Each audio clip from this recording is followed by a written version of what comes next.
Dia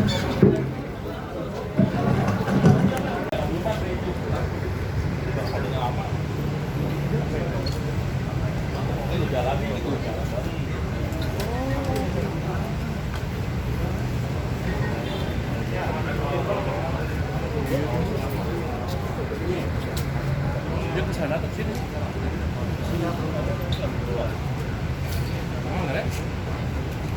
Humas tadi juga jelas. Intinya rekan-rekan, pungli yang ada di wilayah pelabuhan dan sekitarnya setidaknya dibagi menjadi 3 bagian lah. Bagian yang pertama itu adalah pungutan liar yang sudah diamankan cukup banyak dan sudah disampaikan oleh Pak Kabid Humas di Polres Utara dan juga di KP3. Kemudian modus yang kedua adalah berkedok dengan jasa pengamanan. Supaya jasa pengamanan itu laku, maka situasinya harus dibuat tidak aman. Supaya tidak aman, dikerahkanlah para asmoro.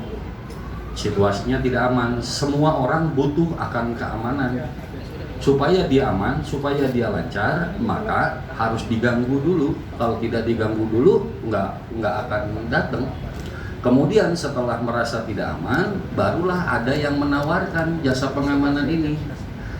Supaya jelas jasa pengamanan yang sudah bayar sama yang belum, maka diberi tanda. Apa tandanya? Stiker. Ditempatkan di mana? Di mobilnya. Mobil yang sudah terpasang stiker tidak diganggu oleh kelompok yang tadi. Karena sudah secara rutin bayar gitu. Nah, inilah yang kemudian dijadikan sebagai modus dengan nama perusahaan baik berbadan hukum maupun tidak berbadan hukum. Kalau dibuat nyaman, dibuat tidak ada apa-apa, maka mungkin perusahaan jasa pengamanan ini tidak laku gitu. Supaya laku diganggu. Ada buktinya, ada transfer gaji kepada yang membuat itu tadi. Gitu. Itulah secara singkatnya. Kalau kemarin oleh kami tim itu langsung ditangani di proses sidik lebih lanjut oleh Jakarta Utara dan juga KP3. Saat ini di bagian atasnya yang berkedok sebagai jasa pengamanan ini di proses sidiknya akan ditindaklanjuti oleh Direktorat Kriminal Umum, khususnya di Subdit Jatanras. Kemudian apakah berhenti sampai di sini? Mengacu kepada pernyataannya Pak Kapolda, kita tidak berhenti sampai di sini, dan juga Pak Kabid Humas sudah menyampaikan yang melakukan ini bukan hanya 4, masih banyak tadi yang sebutkan Pak Kabid Humas. Kami akan terus melakukan proses penyelidikan dan terus akan melakukan proses penyidikan. Mungkin tambahannya untuk Pak Kabid, mohon izin. Ada lagi silakan. Pak Kabid, Pak, untuk izin perusahaan jasa keamanan ini resmi atau seperti apa? Kan salah satunya untuk jasa pengamanan harus ada rekom dari polisi gitu. Rekan-rekan sekalian, seperti tadi yang disampaikan oleh Pak Kabid Humas, ada yang berbadan hukum, ada yang belum berbadan hukum. Yang 4 ini Pak? Ya, yang 4 ini sudah. Dan hukum. kemudian ada yang prosesnya berubah, yang ganti nama. Contoh misalnya Bad Boy, contohnya awalnya Bad Boy saja, kemudian Bad Boy membuat badan usaha. Tadi namanya apa itu? Berubah menjadi itu. Dan pola-pola seperti ini semakin banyak. Dibuat macet, ada yang 47 orang yang sudah diamankan membuat macet, dengan macet memberi ruang seseorang untuk melakukan upaya-upaya tindakan kejahatan. Supaya tidak diganggu, Anda tempelin stiker dong. Untuk supaya ditempelin stiker, ya harus ngasih dong jasa keamanan. Seperti itulah kira-kira rantai singkatnya. Gitu rekan-rekan ya. Cukup Pak Kabid, izin.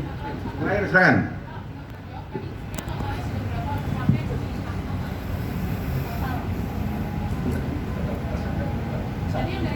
Ya, ada 24 orang tersangka yang diamankan.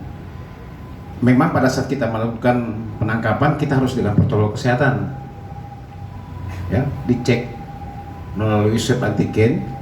Ada 1 orang teridentifikasi bahwa positif COVID sehingga tidak dihadirkan di sini. Ini sudah kita lakukan isolasi. Oke. Yang lain ada terakhir cukup? Pak. Lagi Mas. Antara jasa pengamanan untuk mencari target kontainer ini untuk dicapai stiker, apakah mereka pernah bersinggungan atau ribut antara jasa pengamanan ini, Pak Kabid? Kalau sampai dengan saat ini kami belum menemukan bahwa ada antara mereka yang ribut. Karena mereka kadang-kadang kan menggunakan asmoronya masing-masing untuk ininya, ya. Nanti masih kami dalami semuanya. Selama ini belum ada kami temukan. Tetapi masih banyak lagi jasa badan usaha seperti yang 4 ini yang berizin dan tidak berizin, ini masih terus kita lakukan penyidikan. Oke? Ya, kami kenakan di 368 KUHP, ancamannya adalah 9 tahun penjara. Terima kasih. Oke, makasih ya. Jangan lupa subscribe ya.